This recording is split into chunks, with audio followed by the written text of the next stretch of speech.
আসসালামু আলাইকুম ওয়া রাহমাতুল্লাহি ওয়া বারাকাতুহু। সম্মানিত দ্বীনী ভাই বোনেরা, আজকে আপনাদের আমি এমন একটি আমলের কথা বলতে যাচ্ছি যে আমলটি খুবই অবাক করা আমল। সময় কম, অল্প সময়ের মধ্যে করতে পারবেন, কিন্তু আমলের মর্যাদা, গুরুত্ব এবং তার পুরস্কার অপরিসীম। সুবহানাল্লাহ।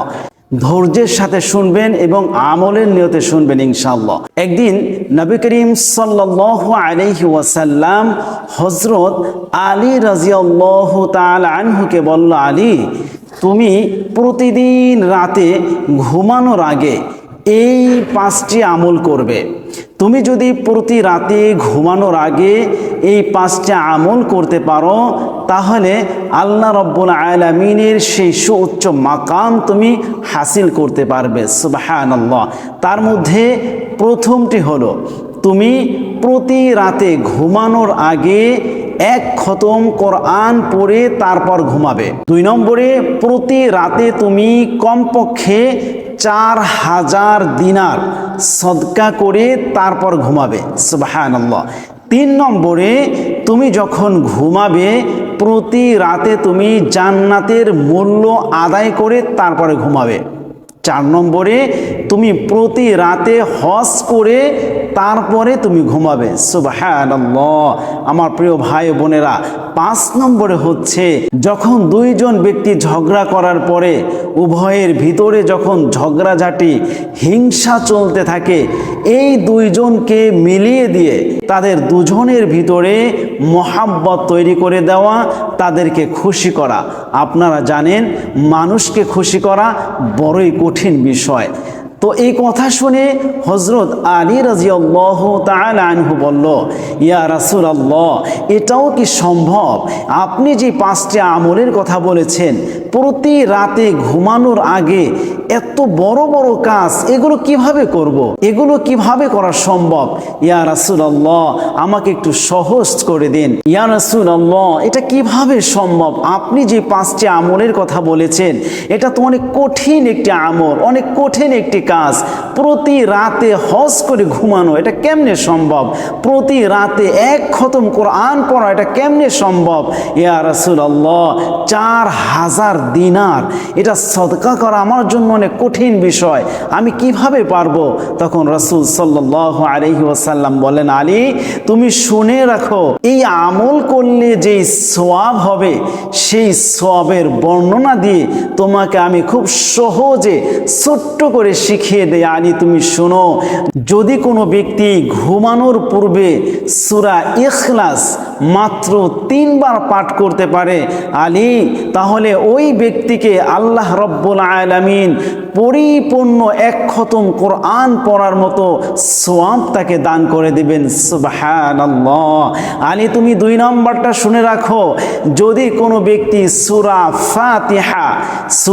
ফাতিহা যদি কোনো ব্যক্তি ঘুমানোর পূর্বে 4 বার পাঠ করতে পারে, আলী, তাহলে আল্লাহ রাব্বুল আলামিন তার আমল নামায় 4000 দিনার সদকা করলে যেই পরিমাণের সওয়াব হয়, আল্লাহ রাব্বুল আলামিন তার আমল নামায় সেই পরিমাণের সওয়াব দান করে দেবেন। সুবহানাল্লাহ।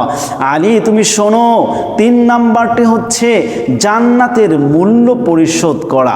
আলী, তুমি শোনো, যদি কোনো ব্যক্তি আমি নবীর উপর 1 বার দুরূদ শরীফ পাঠ করতে পারে, তাহলে আল্লাহ রাব্বুল আলামিন তাকে জান্নাতের যেই সমপরিমাণের মূল্য রয়েছে, সেই মূল্য পরিমাণ সওয়াব তাকে আল্লাহ রাব্বুল আলামিন দান করবেন। আর সবচেয়ে ছোট্ট দুরূদ হচ্ছে সাল্লাল্লাহু আলাইহি ওয়াসাল্লাম। এই ছোট্ট দুরূদটিও যদি পাঠ করতে পারো, তাহলেও হয়ে যাবে। সুবহানাল্লাহ। 4 নম্বরটি হচ্ছে হজ। একটি হজের সওয়াব পাওয়া, এটা খুব কঠিন একটি বিষয়, বিশেষ করে গরিবের জন্য। আমরা যারা গরিব আছি, আমরা কিন্তু ইচ্ছা করলেই হজ করতে পারি না, কেননা হজ করতে প্রচুর পরিমাণে টাকা পয়সার প্রয়োজন হয়, ধন সম্পদের প্রয়োজন হয়। কিন্তু এমন একটি আমল রয়েছে, যে আমলটি করলে আপনি হজ সমপরিমাণ সওয়াব পেয়ে যাবেন। সুবহানাল্লাহ। আমার প্রিয় ভাই ও বোনেরা, আমরা যারা হজ করি, আমাদের সমাজের ভিতরে ভিতরে যারা হজ করে তারা কি কখনো বলতে পারে তাদের হজ কবুল হয়েছে কিনা? কখনোই বলতে পারে না। কিন্তু এই আমলটি করলে কবুল হজের যে সওয়াব, আল্লাহ রাব্বুল আলামিন তাকে সেই কবুল হজের সমপরিমাণ সওয়াব দান করে দেবেন। সুবহানাল্লাহ। আমলটি হচ্ছে কোনো ব্যক্তি যদি কালিমায়ে শাহাদাত আশহাদু আল্লা ইলাহা ইল্লাল্লাহু ওয়া আশহাদু আন্না মুহাম্মাদান আবদুহু ওয়া রাসূলুহু, এই কালিমা শাহাদাত যদি 4 বার পাঠ করতে পারে ঘুমানোর আগে, আল্লাহ রাব্বুল আলামিন তাকে কবুল হজের সওয়াব দান করে দিবেন। সুবহানাল্লাহ।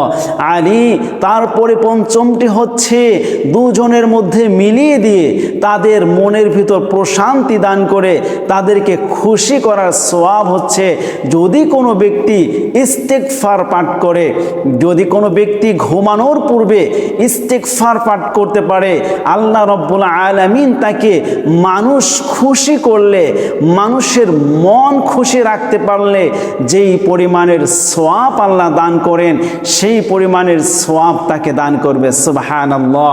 আলী রাদিয়াল্লাহু তাআলা আনহু শুনে বলেন, ইয়া রাসূলুল্লাহ, এই আমলটা আমি প্রতিদিন করব, কেননা এই আমলটি করা তো অনেক সহজ। কিন্তু প্রথমে শুনে তো আমি ভেবেছিলাম অনেক কঠিন হবে, এই কাজও কি কোনো মানুষের দ্বারা করা সম্ভব কিনা, তাও আবার প্রতি রাতে ঘুমানোর পূর্বে। কিন্তু ইয়া রাসূলুল্লাহ, আমি যখন আপনার পবিত্র জবান থেকে শুনলাম যে এই ছোট্ট ছোট্ট আমল করলে এত বড় বড় সওয়াব আল্লাহ রাব্বুল আলামিন দান করবেন, এত বড় বড় মর্যাদা আল্লাহ দান করবেন, আল্লাহ রাব্বুল আলামিন জান্নাত দিয়ে দিবেন, তাহলে এই আমল তো আমি ছাড়বো না। ইয়া রাসূলুল্লাহ, আমি এখন থেকে ইনশাআল্লাহ প্রতিজ্ঞাবদ্ধ হলাম আমি আমল করব। আমার প্রিয় ভাই ও বোনেরা, আপনারাও এই ছোট্ট ছোট্ট আমল করে এই বিশেষ সওয়াবের অংশীদার হতে পারেন। আপনারাও ইচ্ছা করলে আল্লাহ রাব্বুল আলামিনের সেই সুবিশাল জান্নাত জিতে নিতে পারেন। তাহলে আমরা সব সময় চেষ্টা করব ইনশাআল্লাহ এই ছোট্ট ছোট্ট আমলগুলো করে আল্লাহর সেই সুবিশাল জান্নাত লাভ করার জন্য। আল্লাহ রাব্বুল আলামিন আমাদের সকলকে সেই তৌফিক দান করুন। আমিন। আসসালামু আলাইকুম ওয়া রাহমাতুল্লাহি ওয়া বারাকাতুহু।